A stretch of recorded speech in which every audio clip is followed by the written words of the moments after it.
It's been quite a while, but we finally have all 6 tanks where we want them to be in a place that we can test them alongside the hardest content that's currently available in the alpha. Unfortunately, that's Torghast, and obviously the animal powers have a big factor into that, but it did allow us to catch a look at all 4 of the Covenant abilities, and Paladin was the last one that we finally was waiting for, so we're actually able to finally fully play Paladin. Ardenwheel was also out this week. We also tested out Ardenwheel, which is an amazing zone. But maybe the most interesting thing, Paladin as Horde especially, is the new High Elf customization suite. We'll say that. But yeah, it's pretty cool. There's actually quite a few tank changes this week, not just Paladin. So I do want to start with the things that aren't Paladin, but most of the video is going to be talking about Paladin. So let's bring this up on the stream here. So there's a couple things to keep in mind here. And I think not all of it is important. All right. But yeah, you'll see there's people talking about this in different forum posts. And I think a lot of people get confused by this. So it says, what happened? It says control undead dominates a target undead creature up to level 70. Used to be level 70. Now it says 38, forcing it to do your bidding for 5 minutes. So I don't really understand what happened here, but all I could think of was there was something wrong with the old spell. And at level 37, that's when you get it. You were able to get a max level character, like a max level pet or something. So yeah, this is not a change. Okay, this is not actually anything. This is not any nerf or buff or anything. It's just a bug with the spell or some hot fix or some change to the way it was worded. I don't know. But either way, I went on my Blood DK and tested this out. No change to Control Undead. Seemingly the level 38 thing just means because you're level 37 when you get it, and then it's just one level higher. So once you're level 60, you'll be able to control the same things. I was still able to control elites and Torghast. I was still able to control undead, a mob, and have a pet and sacrifice both of them. So no change there. But yeah, just I know people are gonna ask. People were talking about it on stream, and even in this thread, there's people somebody posted it so practically control undead is not a thing anymore. It's like, no, we're good. Anyway, the other change was, just talk about it at the top here, I guess. Survival instincts cooldown reduced from 4 minutes to 3 minutes. Now, this one kind of slipped under the radar for me. I wasn't even aware that survival instinct CD was 4 minutes. I mean, it was for the alpha for like 6 weeks or whatever. Probably just because it didn't matter in the content I was doing. I didn't notice it. On live, it is 3 minutes currently. And then on the alpha, it was going to be 4 minutes. Now it's back to 3 minutes. So I just wanted to say that real quick and talk about that a little bit because I don't think there's any other Druid changes. But it's like, I don't know what's going on with this spec. Yeah, see, 50%, nothing different. Cooldown changed from 4 minutes to 3 minutes. So back to how it was. 2 charges, nothing different. This is I don't know what else to say about this, but a lot of people seem to dislike Bear who play Bear. It's so bizarre. We talked about it in 3 videos ago now. The self-hating bears. I mean, I just don't know what's happening there. I understand that you wish it was something else, but it's not going to be something else. So maybe it's time to find a different tank. I don't know. All I know is I'm really optimistic about Bear. And in fact, we just talked about this the other day on the forums. I was saying this is probably some of the biggest buffs any tank has ever gotten, man. The Bear buffs that are coming in Shadowlands, these are big buffs. These are big changes. And all the reply to it was now they're going to be the only, say that again when they're the only class without a slow. It's dude, what are you talking about? They're not first of all, they have a slow. They can take 2 different types of slows, either the Bombkin Affinity or the rest of Druid Affinity. And then there's also Vengeance. They don't have a slow either. They have to take a talent to get a slow too. So it's the same thing. I just don't really understand it's people just hate the spec. And it's just completely illogical. I don't understand it. But there's also another change that's coming with Bear. So let's talk about that. Okay, so convoke the spirits. So if you saw the last video where we compared all the tanks options for Covenant abilities, one of them was convoke the spirits, which was the Night Fae ability for Druid. And I kind of talked a little bit about. I mean, it's a very interesting interesting situation, this spell. So let's see what Blizzard has to say. Convoke the spirits in this build or an upcoming build, which I didn't try it in this build, but yeah, either way. Convoke will more strongly favor current spec abilities than it currently does. Convoke will be more willing to use the same ability many times within a single activation. Convoke will not use Thrash if nothing is in range. That's a big deal. And in Feral spec, it will more strongly favor switching to Bombkin spec. That's so good. That would be the best. And dodging will also work during the channel. So this buff this is huge, right? This is a massive buff to this spell for tanks. That is. I don't know about the other specs. Also, if this isn't spelled out, but current specialization will use your current Heart of the Wild if you have it active. How about that? So if you're in bear form, if you're in bear druid and you use Heart of the Wild, I guess you get extra. Oh no, so yeah, you use it and then you shift into another form and then it makes that form stronger effectively. So like it's gonna pretend like you're a bombkin for a little bit if you use the spell during this. So that's like a very flavorful spell. The dilemma with that ability is, on one hand, it's cooler if it does a wide mix of druid things. Its power can come from the main role spells you're gaining, while some off-roll spells contribute flavor, utility, and visual presence. But on the other, reading it can give an expectation of, say, 16 damage spells in a row, which is a letdown when you get something much less.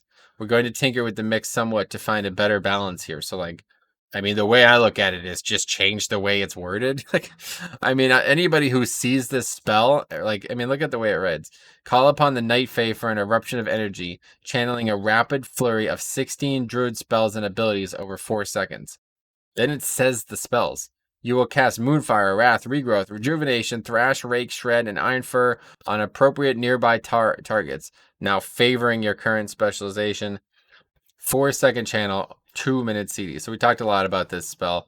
I think it's excellent. I really like the concept of it.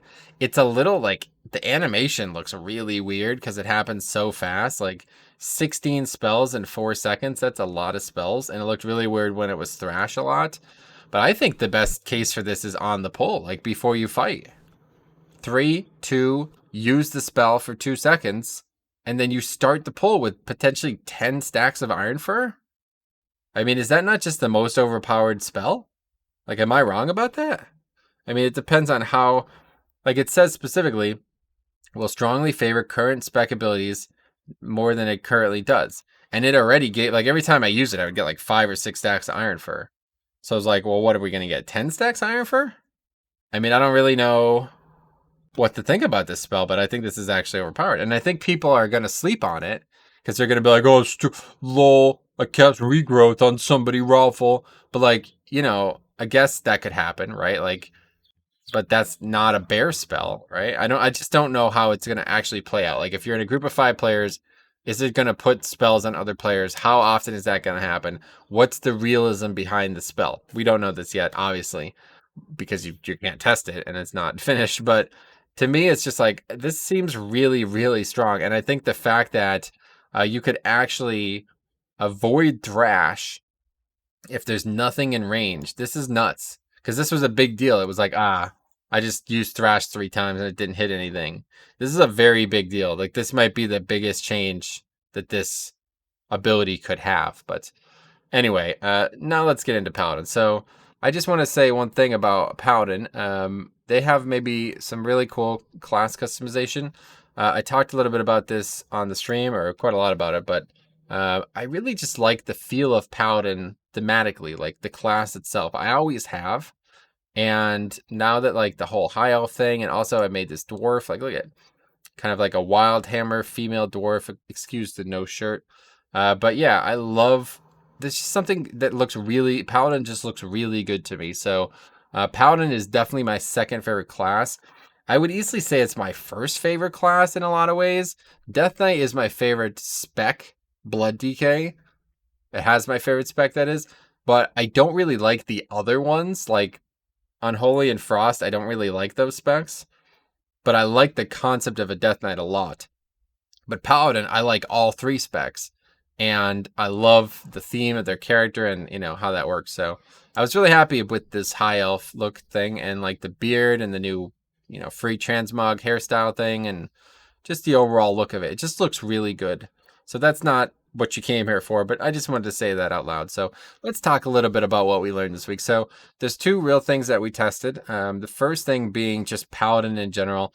We talked a lot about Paladin in previous videos, that is, but I would say something that I want to reiterate right now is that Paladin might have been the tank with the most, like, the biggest paradigm shift possible by switching to Holy Power. This changes everything.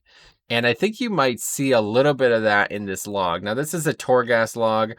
And obviously, like, if you see Shield of the Righteous here, this is a lot of freaking uses of Shield of the Righteous. Like, let's take a look at it.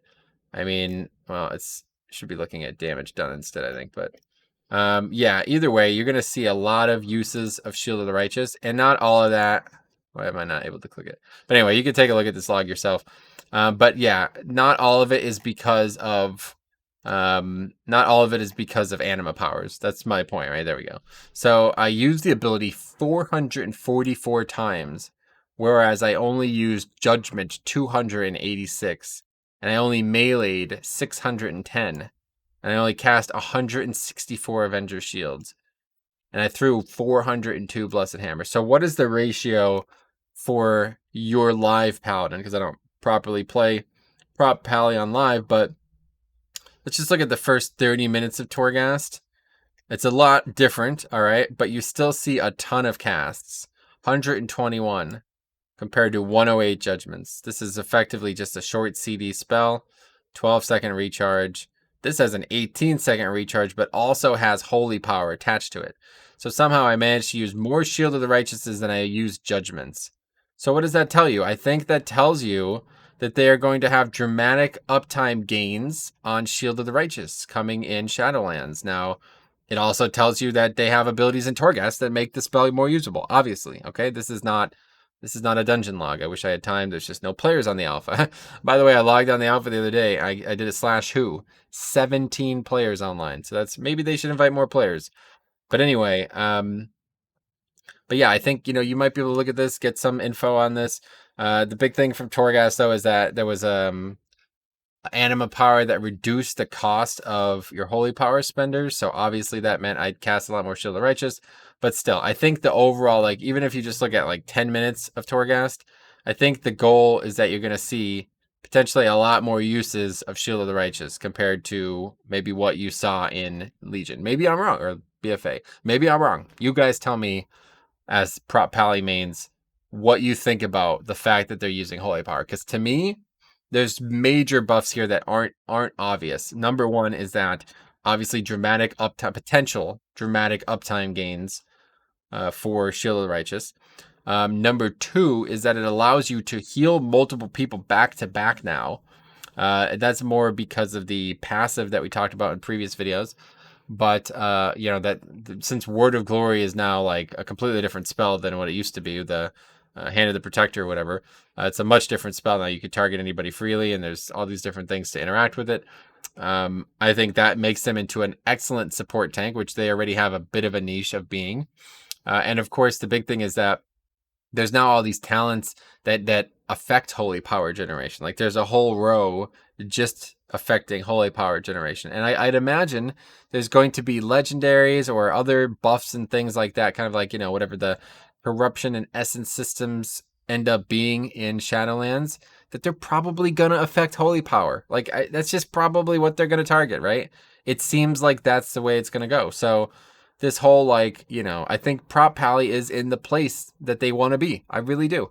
A lot of people might look at Prot Pally as one of the worst tanks in BFA right now. And I don't know if I agree or disagree with that, but regardless, I think they've gained a lot. Like, we talk about this all the time.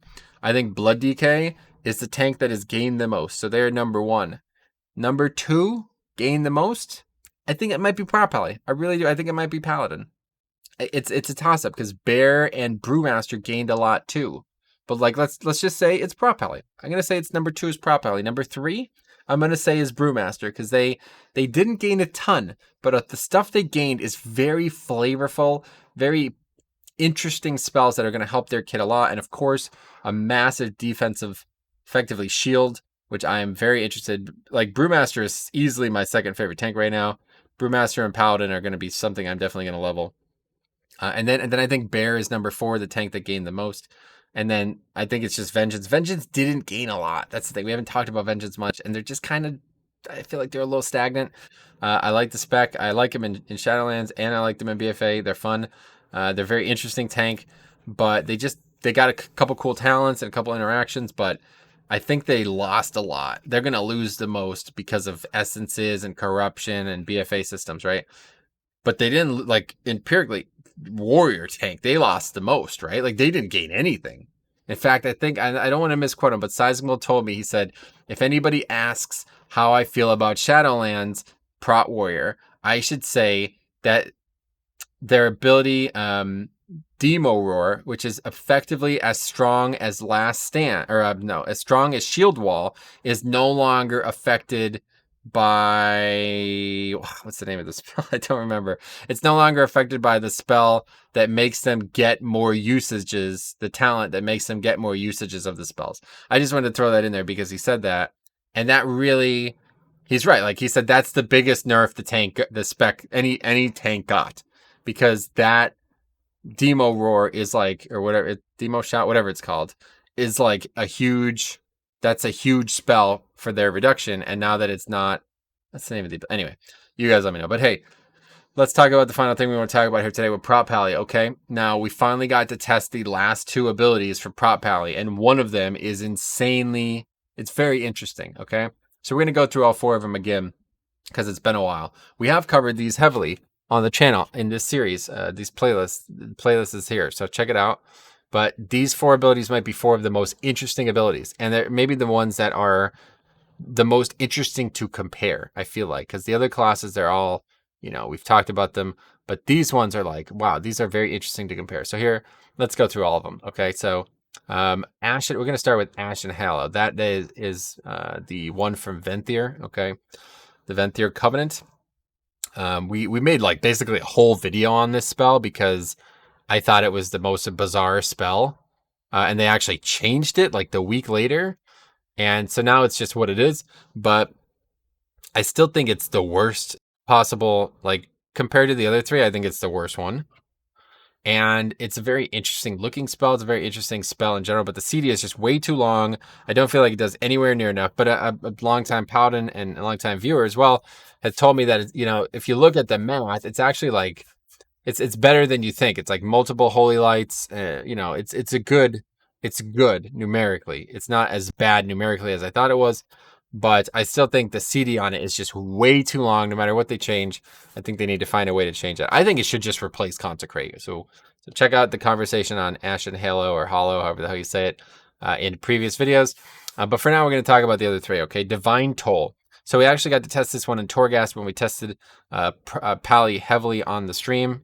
And I have to say, this ability is insane in Torghast. And I think it's going to be even better in 5-man. So basically, it just throws Avenger shields out at whatever your target is and hits everything, they bounce all over the place. Now, it did not work with, at least I don't believe it did. Last time I tested it, it did not work with First Avenger. Okay, so if you haven't seen First Avenger, it's been changed. Avenger shield hits 2 additional targets and grants you an absorb shield for 100% of all the damage it does.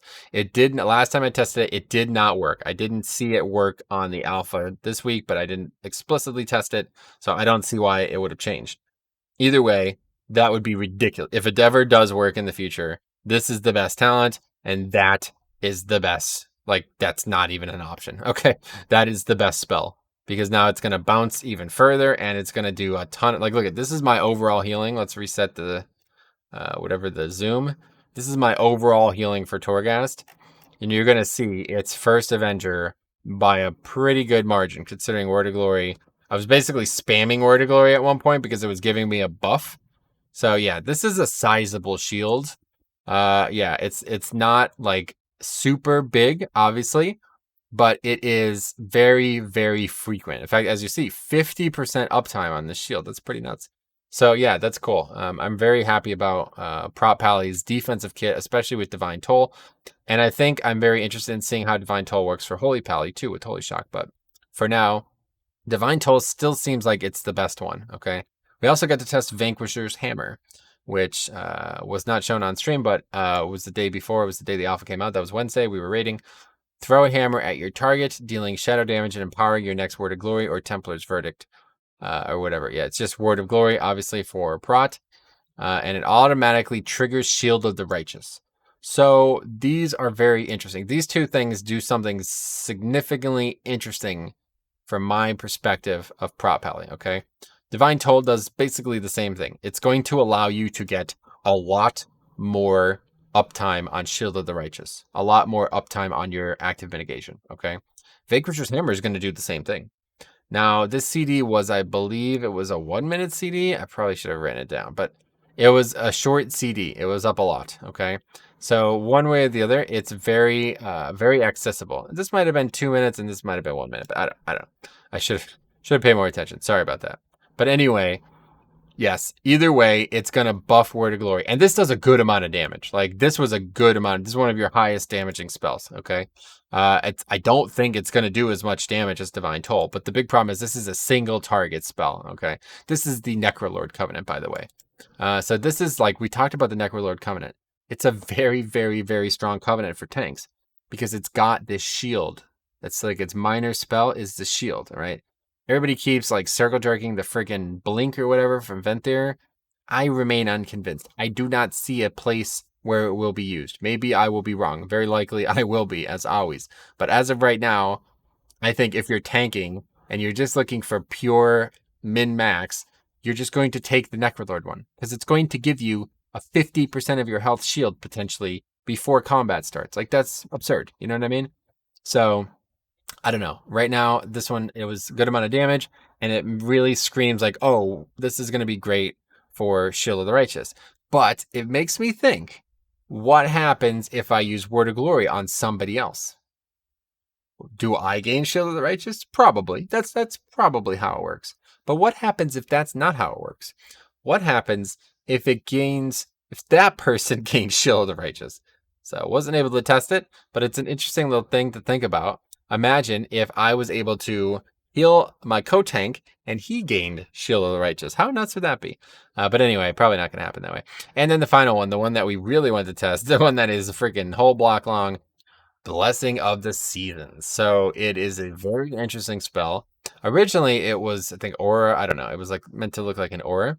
And it is one of very, very, very few tank abilities that are not directly interesting to just you as the tank. They are buffs for the raid and party as well.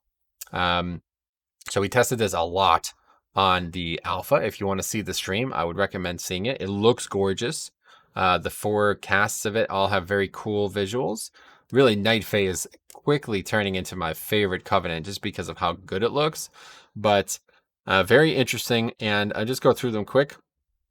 So basically how it works is you use the spell. It's got a 15-second CD only, but the thing lasts a minute. And if you use it a second time, it overrides the previous one, obviously. So you can only have one up at a time, but once it's gone, it switches. Like once you use it, it switches to the next one. Okay. So I don't know how it's going to choose what you start with.